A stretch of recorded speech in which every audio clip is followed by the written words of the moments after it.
Yeah, okay, that we're recording. Alright, this is Mark Swanson, and I'm documenting our escape from the city, from our neighborhood, and I'm with my wife and 2 kids. It's Tuesday night, or maybe it's Wednesday morning now.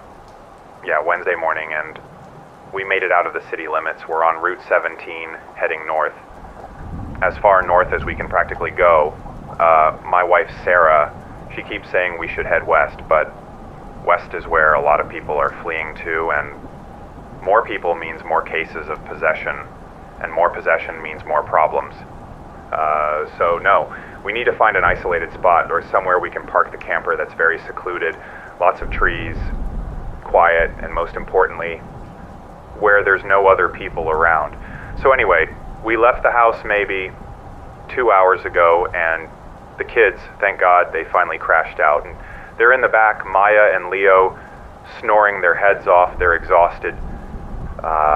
And obviously they both know something very serious is happening the last couple of weeks. They've been asking why they're not going to school anymore, where their friends are, and why they can't go outside. But myself and Sarah have done a pretty good job sheltering them from all this. We've tried to distract them as much as possible. We told them the curtains were pulled and the windows were boarded up because it's flu season and there's a pretty nasty dose going around. And I feel so sorry for them, but what else are you meant to tell them? They're only 4 and 6. But I'm just glad we got them out of there, and we actually should have left a lot sooner. But yeah, once the number of possessions started rapidly increasing, we thought, okay, time to get out of here. But I can't unsee our street, and what we've just witnessed as we were leaving the house, it used to be quiet. The quietest street in the neighborhood, actually. Very, very peaceful, safe for the kids to play in the front yard, but what we just witnessed was a scene straight out of hell. Literal, honest to God, hell. The sounds too, the screaming, the demonic screams, the hissing and spitting, the sounds of their voices, they weren't human. They were not of this world. They were just completely demonic. There was like legions of these entities speaking through the mouth of one of our neighbors. It was just, I don't even like to think about it. The things they were saying were just so disgusting, so utterly evil, directed towards us and the kids, things I could never repeat. I can't even think about it. And I mean, these were once our friends, barbecues on a Sunday and that sort of thing, who were saying these things of a horrible sexual nature. It was like the worst, most awful nightmare you could possibly imagine, but it was actually happening.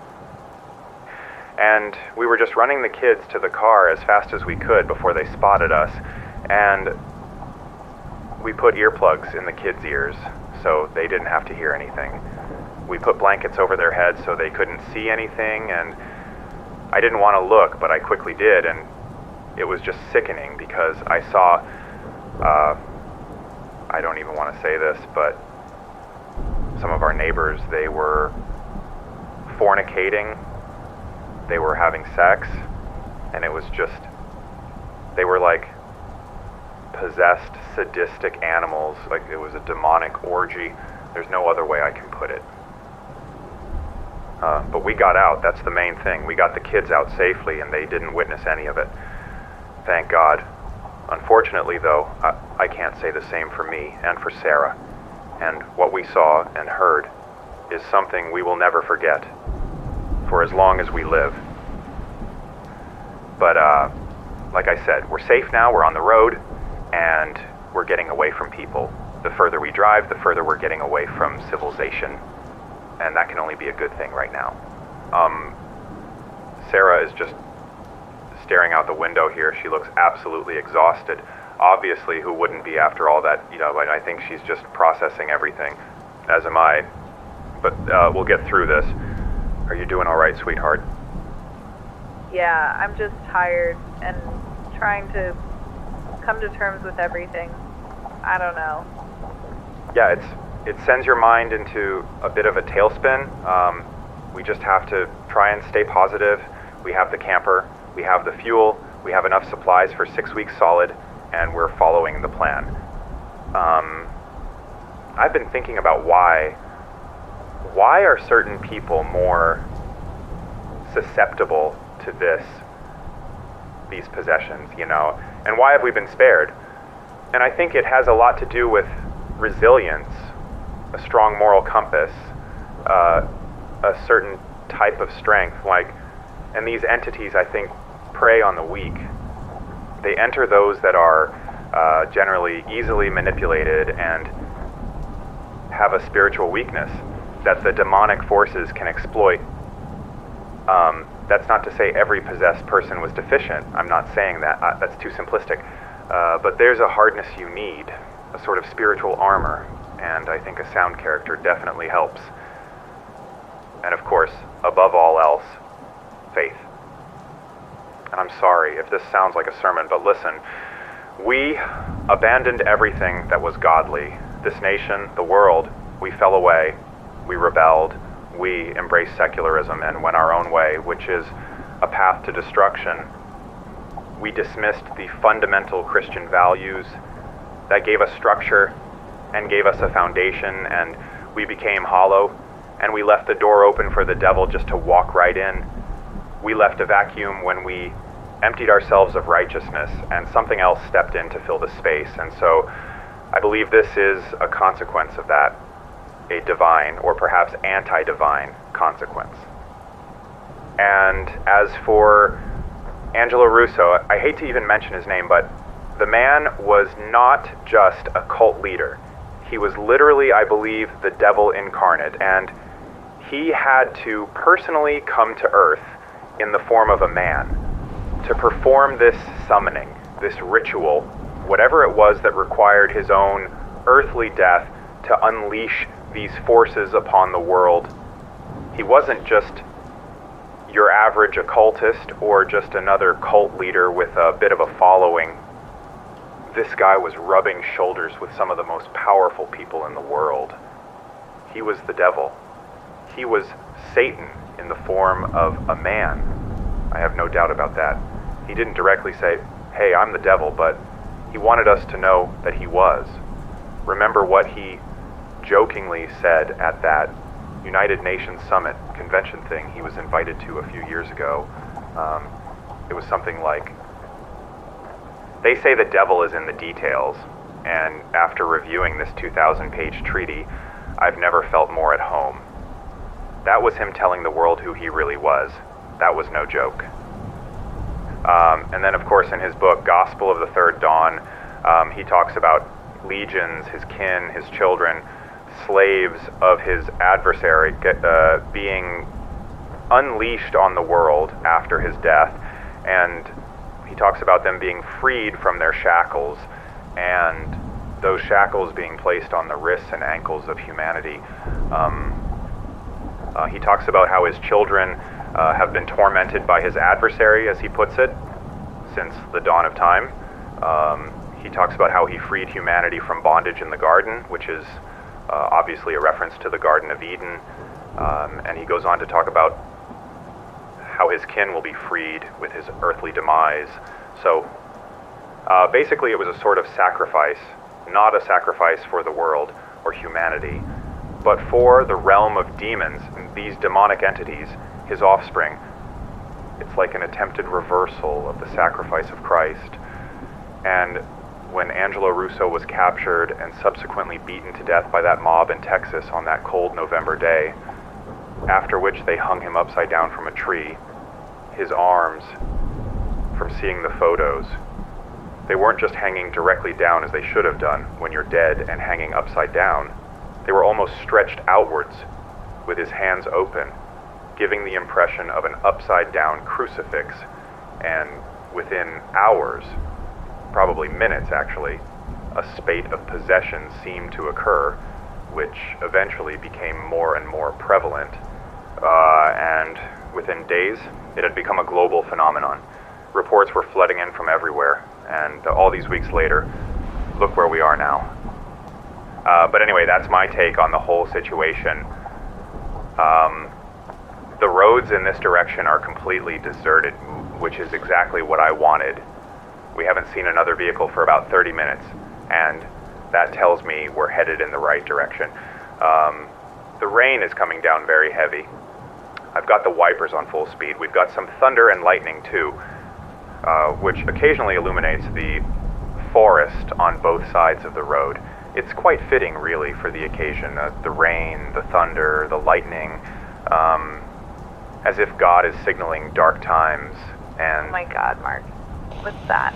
don't look at it. Don't look at it. Just look at Oh my me, God. Sarah. What is she doing, Mark? Sarah, listen. Just don't look at her. Close your eyes. Keep your eyes closed. We're gonna be fine. There. There we go. Okay. Okay. We're past her. My God.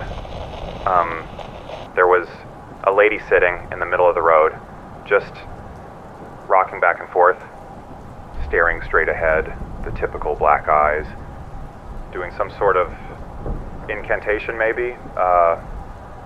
She was mouthing something, and she just followed our car with her eyes as we were passing, still mouthing something. But she didn't make any sudden movements in like an attempt to attack or anything. She was just staring and mouthing something. So she was obviously one of the oracles, as some people refer to them as, one of these people who become possessed, and just sort of sit there and endlessly recite stuff, or whatever it was she was doing. I say she, but of course these are no longer people. But that was scary. That was very unexpected. It was just as we rounded the last bend. She was just sitting there, soaking wet, and like I said, right in the middle of the road. But she was wearing a white sort of gown, so she was easy to spot. Are you alright, Sarah? Sarah? Stupid fucking pig. What?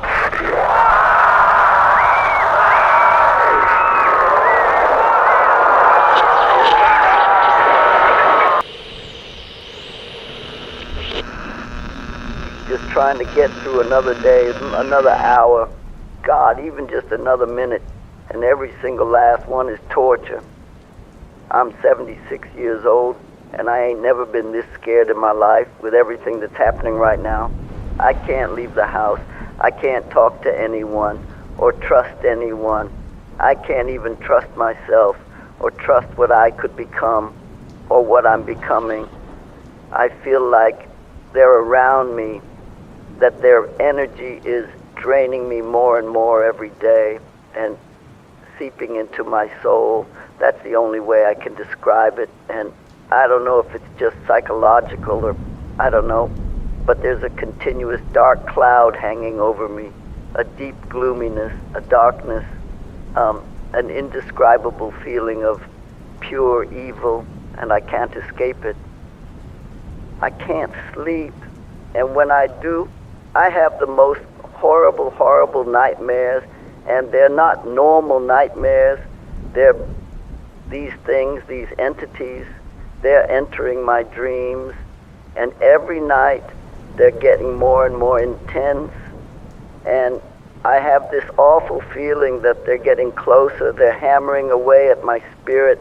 They're trying to get in, and these dreams, the nightmares, that's them trying to gradually force their way in. And I feel like they're winning because I can just feel it. I feel it. And when these things were unleashed, they weren't just unleashed into people's bodies. They were unleashed into our realm. So they're everywhere. Their presence is everywhere. And I can even hear them sometimes through the static. Their voices come through. The airwaves pick up on them. It's almost like a half electronic, half beast kind of voice. And sometimes you can make out what they're saying, and other times they're speaking a completely different language. The language of hell, I guess.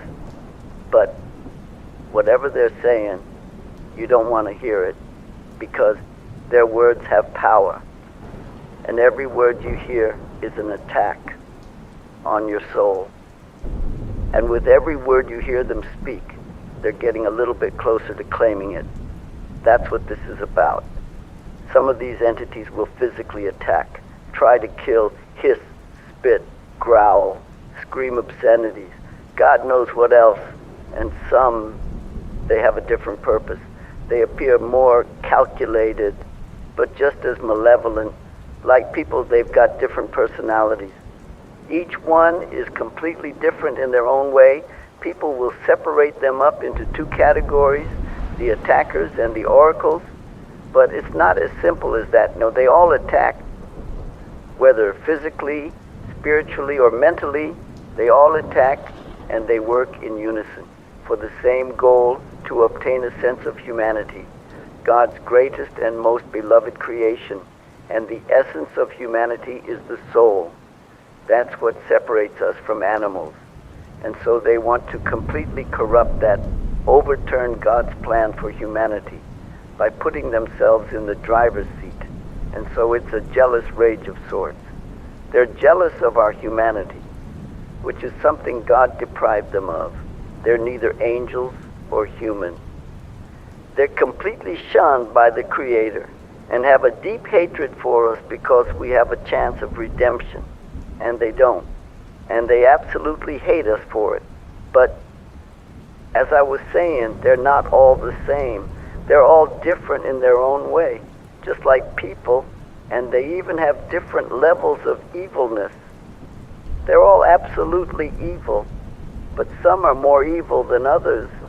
They all get a kick out of different things, but they love nothing more than possessing a human body, because they can do the things they have been deprived of by not having one. So they unleash their rage and frustration and hatred of us in many different ways, whether it be torture, mutilation, rape. It's them getting their kicks, but also their way of desecrating the most sacred creation of God. No, their aim is defilement and blasphemy, all things evil. They are completely and utterly consumed by darkness. And so I pray to the light all the time, because they fear it. They may rebel against it. They may curse it. They may try and smother it, but they cower in the face of it, the Almighty. Now, I won't say I'm not scared. I wouldn't be human if I weren't, but the light will prevail. Though I walk through the valley of the shadow of death, I will fear no evil, for you are with me. Your rod and your staff, they comfort me. Carry those words wherever you go, because they hold more power than anything the enemy could ever throw at you. They are words of defiance, words of victory. They are a promise to those who have faith and belief.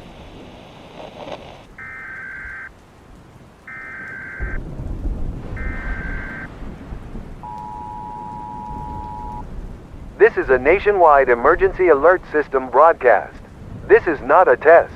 We are issuing this alert due to a rapidly evolving public health crisis. Citizens of the United States are advised to remain indoors until further notice. Outdoor activity poses a significant and immediate risk.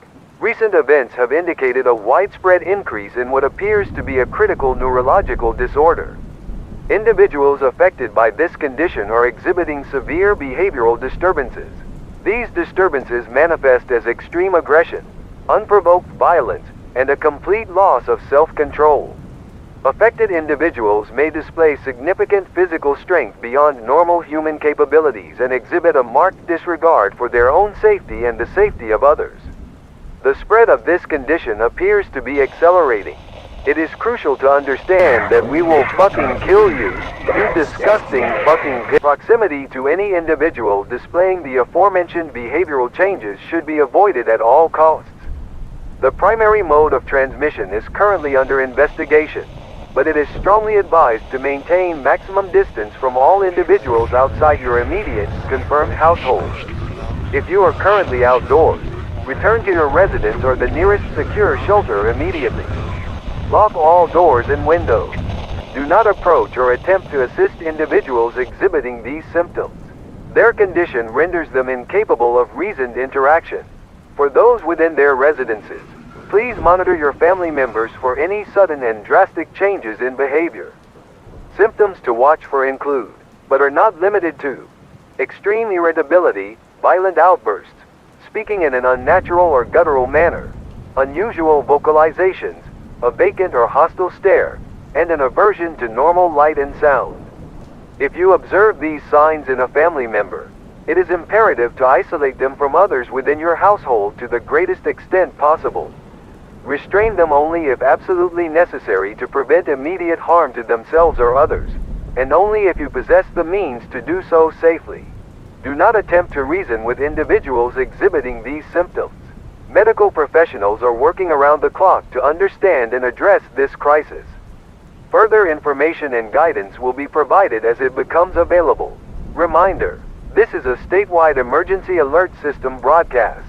Remain indoors. Avoid all contact with individuals exhibiting extreme aggression, violent behavior, and loss of self-control. Secure your homes.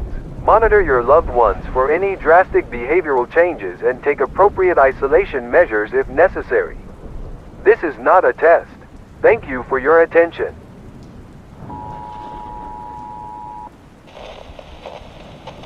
Brothers and sisters, can you hear me? Can you still grasp the sound of a man's voice, a voice of truth amidst the cacophony of unholy whispers?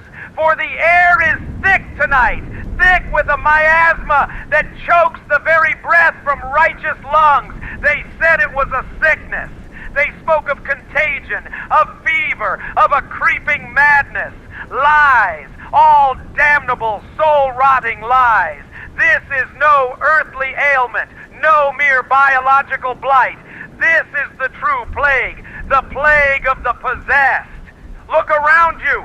Listen to the streets. Do you hear the normal hum of life?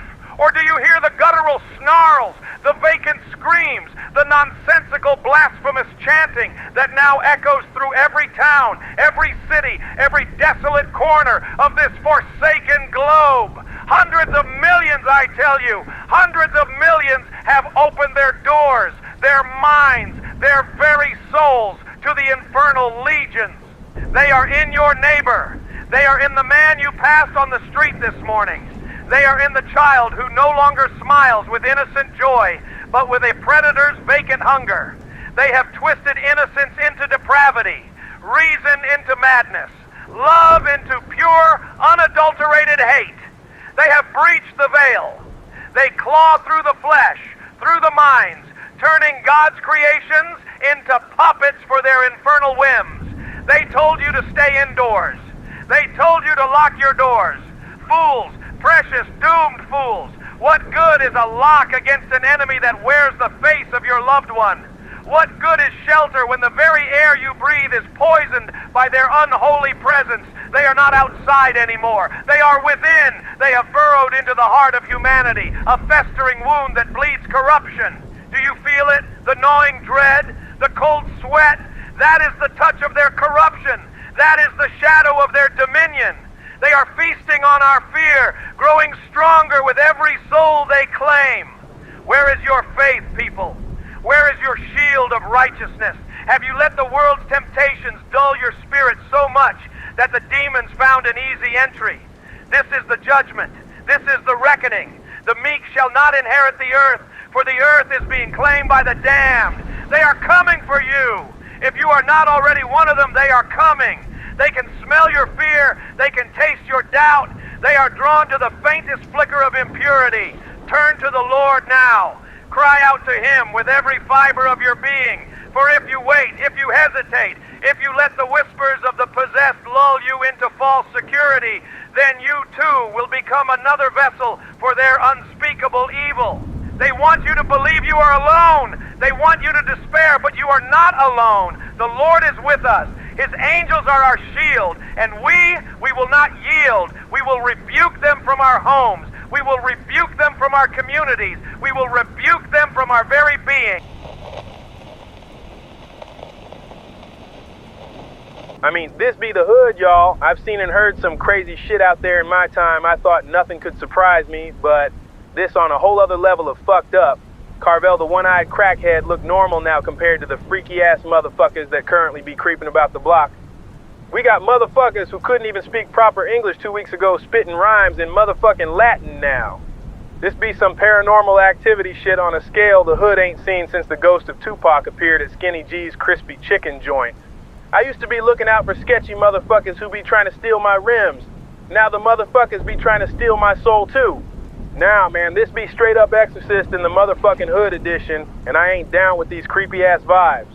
I got Big Mama upstairs hooting and howling, motherfucking screeching and growling. She being bounced all over the joint, and I'm genuinely terrified her fat ass gonna come through the motherfucking ceiling and land on my face.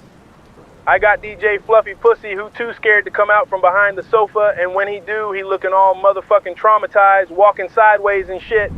My fluffy little homie be psychologically fucked up. Yo, Fluffy, you doing okay, my man? He said, not really, but life be a bitch, man. I'm fluent in meowish. I feel you, Fluffy. I feel your pain, homie. See, that's just another example of the misery these demons have brought on the earth. It's motherfucking catastrophic, no pun intended. DJ Fluffy Pussy should be out there right now living his life, smoking mice and doing whatever the fuck it is that cats be doing in they free time. But instead, he locked up in here too scared to even show his face in case his fluffy ass get molested by a ghost. That be the sad state of the world these days. And that make me very motherfucking angry, man. It make me angry when I see how many of my homies be overtaken by these entities, Darnell Double Chins Jackson being one of them. He be out there ripping up the hood, fucking up everybody and anybody he see, causing absolute motherfucking mayhem until he became possessed. And now he just sit there with his double motherfucking chins dissing homies in ancient Sumerian. My friend Tiffany, she saw the whole thing. She's been a friend of the family for years, and she went over to try and help them in some way because Lily's mom called her saying that Lily, who was 15, had become possessed by one of these entities, or possibly a couple of them, and she just wanted her friend to come over and, I don't know, just to have a friend there. So Tiffany went over. Lily's brother let her in, and she just said it was horrific. She said as soon as she walked in, there was this horrible smell. She couldn't even describe it, but she just said it instantly filled her with a sense of dread and anxiety. And she could hear screaming and just numerous different voices from upstairs. Lily's dad was shouting something. Her mom was screaming hysterically, and other voices too. These entities, she said it sounded like a lot of them, but they were all like speaking in unison. That's the way she put it, but they weren't really speaking. They were shouting and screaming, grunting, growling. And there was a lot of sounds of banging and things being trashed or whatever, and she ran up the stairs into the bedroom and she said it was just awful. Lily was literally being thrown around the room by these things and went while they were talking through her. And her mouth was all twisted, like she had cuts and bruises all over her. A few of her limbs looked like they had snapped, and she was bending at completely unnatural, impossible angles. She was vomiting. She just said that nothing could have possibly prepared her for what she walked in on.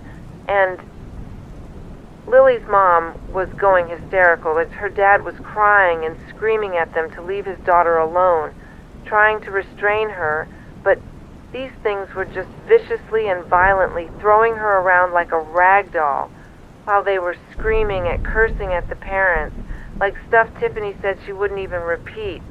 And she said this went on for about 25 or 30 minutes, and she was just in shock. She didn't know what to do, but she just put her arm around Lily's mom and tried to comfort her in some way, I guess. But anyway, yeah, after about 30 minutes of this happening, she said Lily was just convulsing and being so violently thrashed around with her body contorting and literally snapping, and then her head just whipped backwards. She heard a snap, and Lily just dropped to the ground. Her neck was broken, and she said everything all of a sudden went quiet. But then these things, they started talking through Lily again. She was dead, but they were still somehow talking through her body, but in more of a calmer tone. That's the way Tiffany described it.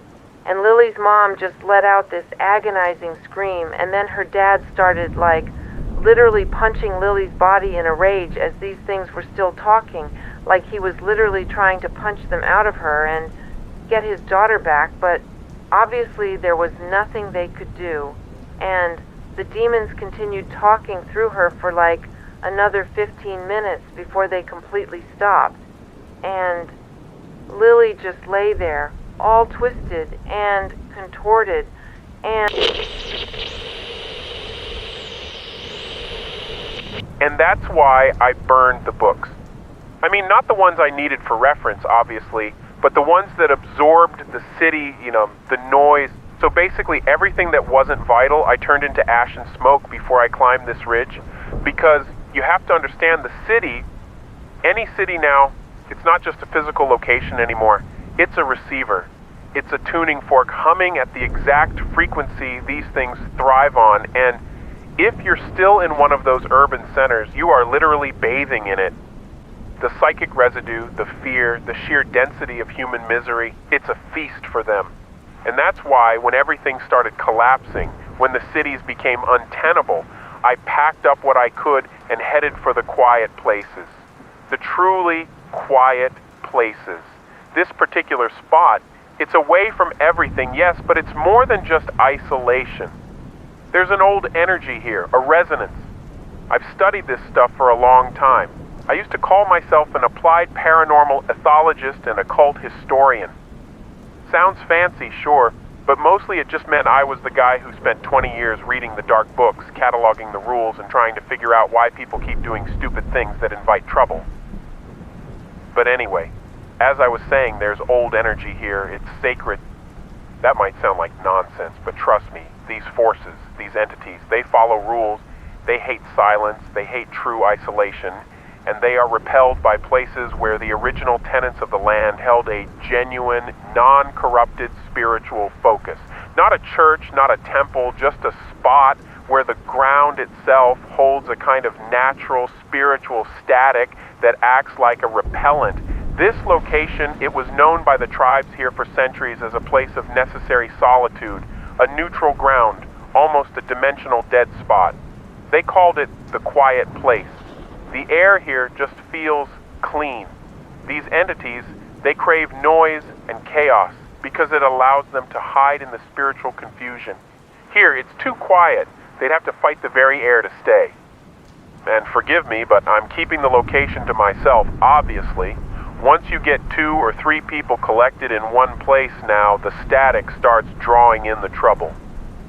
And right now, the only thing worse than one of the possessed is 20 of the terrified unpossessed trying to claw their way into your supplies.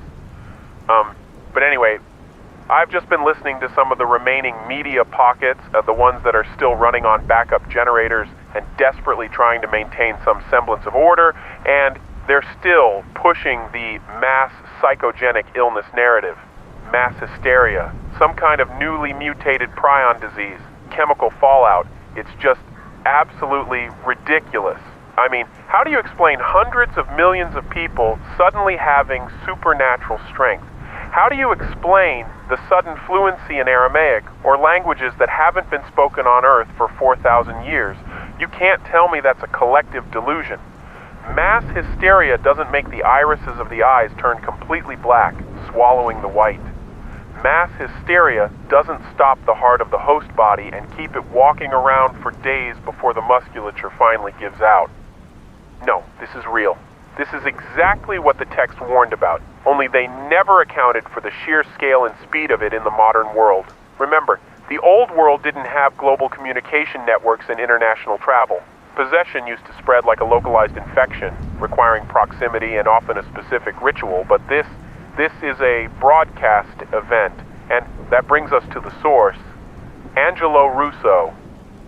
Everyone's calling him the devil, or the spawn of the devil, or some prophetic figure. They're wrong. That's where the analysis falls apart. Angelo Russo was extremely advanced, yes. A master occultist, a black magician who understood the specific terrible mechanism of reality's spiritual locks better than anyone on the planet. But he wasn't the devil incarnate. I mean, just think about it logically. The devil, the actual ultimate deceiver, is a master of camouflage. If that entity wanted to ruin the world, it wouldn't do it through some greasy, sweating, clearly unstable man who spent his last year on Earth screaming prophecies about hell and eating raw meat on live streams. No, the devil would masquerade as the chief surgeon, the benevolent president, the philanthropic tech billionaire offering free mental health chips to everyone. The devil is supposed to masquerade as good to achieve widespread corruption and submission. Russo made no attempt to deceive. He was openly, grotesquely dark and evil. So what was he? He was the key. He was the one who assembled the necessary mechanisms, the rituals, the focus, the sheer, concentrated will to blow the cosmic lock. He was the most advanced practitioner of practical demonology we've ever seen. But he was still just a man, making a very, very specific deal. He traded his soul, his sanity, and eventually his flesh to open the door just wide enough, long enough for the things on the other side to rush through. And the door opened in Texas when he died, when he was lynched and hung upside down. That was the crucial moment. Russo wasn't murdered by some brave anti-cult task force, and he wasn't taken out by rivals. That death, the messy, gruesome finish that got streamed to the darkest corners of the net, was the final stage of his ritual. It was a planned, catastrophic sacrifice designed to create the necessary tear in the fabric of reality. But Russo was a catalyst, not the king. He was a very powerful fool who thought he could control something infinitely larger than himself. He was the man who found the specific dynamite needed to crack the wall, but he wasn't the general commanding the invading army. The demonic realm, or what I call Sector Delta, it's not a physical place in the way we understand it. It's more like a parallel existence, separated from us by a thick, heavy layer of spiritual inertia. For them to cross over, you need profound energy, and usually that energy is generated through intense fear, worship, or localized suffering. Russo realized you could generate enough power through a massive, focused transaction, a self-sacrifice of a soul already so blackened. It resonated perfectly with their frequency. So when his physical body was destroyed under those specific ritualistic conditions he set up, the spiritual pressure gauge spiked, so to speak.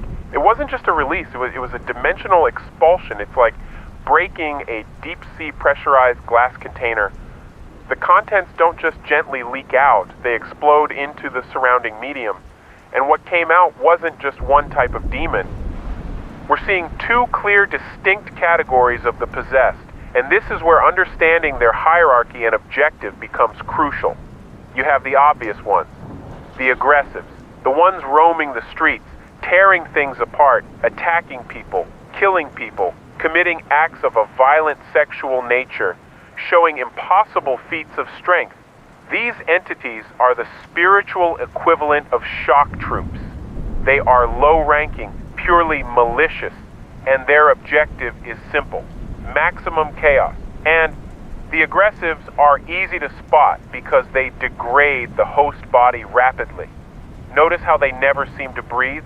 Their bodies are operating purely on kinetic force, chewing through the stored energy, adrenaline, and muscle fibers of the host far faster than nature intended.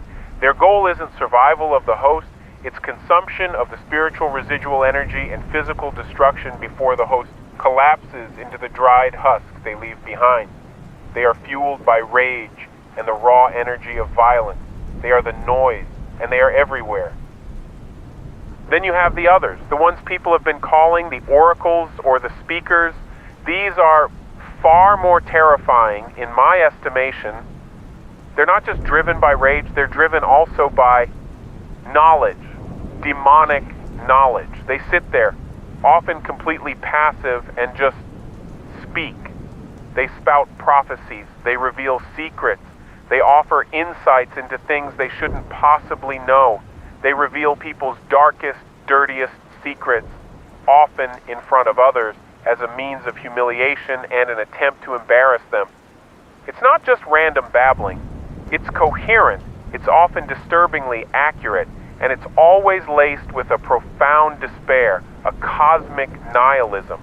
They speak of futures that are bleak, of truths that are meant to shatter the listener. They're the whispers in the dark, the insidious doubt that creeps into your mind. They're designed to break your spirit, not your body. They plant seeds of hopelessness, of futility. So, if the aggressive ones are the shock troops, the oracles are the psychological warfare division. They erode faith, they dismantle meaning, and they gain access to a person by seeking out vulnerability. A person filled with hate, with despair, with a deep-seated emptiness.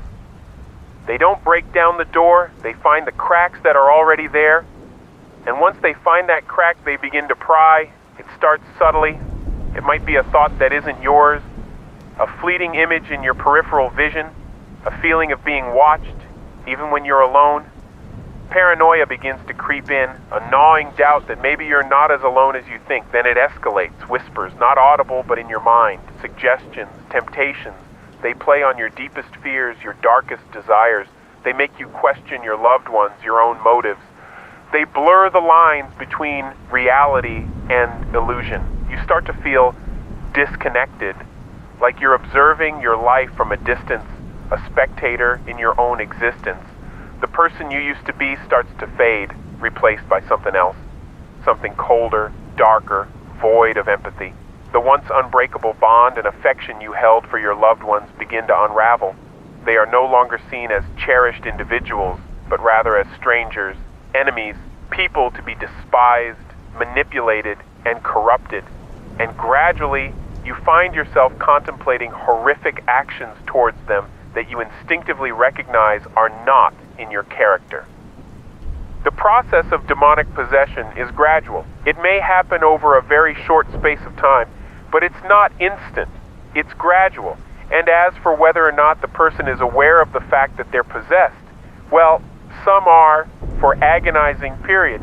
They feel the foreign presence within them, the demonic thoughts and urges. They're trapped, screaming silently as their body acts of its own volition. Their voice utters blasphemies they would never conceive of. I mean, imagine the absolute terror of knowing you're committing unspeakable acts and you're powerless to stop it. The horror is not just in what they do, but in the awareness of what they are being forced to do. It's psychological torture on an unimaginable scale. Others, they lose themselves completely. The original consciousness is either completely extinguished or so deeply buried that it might as well be gone. That person is no more. They become a vessel, a puppet with no memory of their former self, only the dictates of their new master.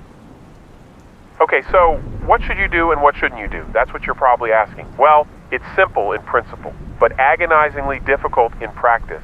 Protect your mind, protect your spirit, guard your inner space fiercely, avoid places of chaos, of violence and profound despair, avoid large gatherings, especially if you can't be sure of the spiritual integrity of those around you.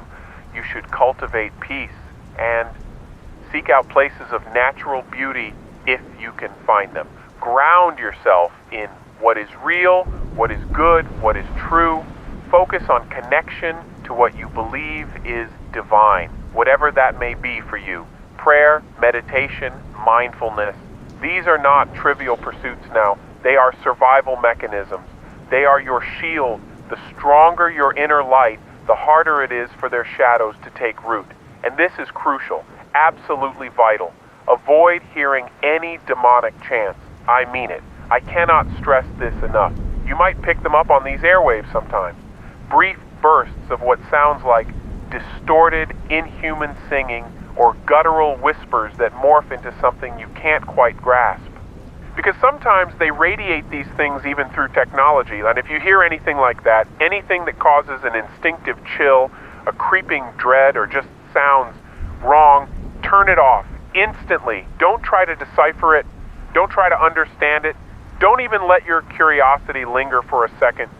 You may hear them saying something you can't quite make out, but your subconscious can. It's picking up on everything, even if you're not consciously aware of it. These chants, these things that these beings say, they aren't just sounds. They are vectors. They are spiritual code.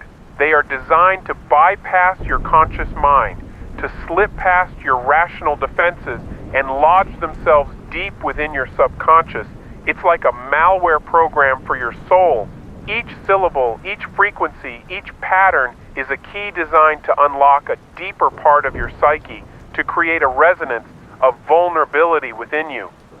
Your subconscious, it's a powerful, receptive filter. It's always listening. It's always processing. And these entities, they understand that. They know how to speak directly to that part of you, the part that holds your deepest fears, your hidden wounds, your unspoken desires. They weave their corruption into the very fabric of those sounds. And if you let it in, even for a moment, even if you consciously dismiss it as nonsense, it begins to work. It plants a seed. It creates a subtle, energetic link. It starts to erode your spiritual perimeter. It creates an opening, a pathway for them to begin their insidious infiltration. So whatever you do, do not listen to it.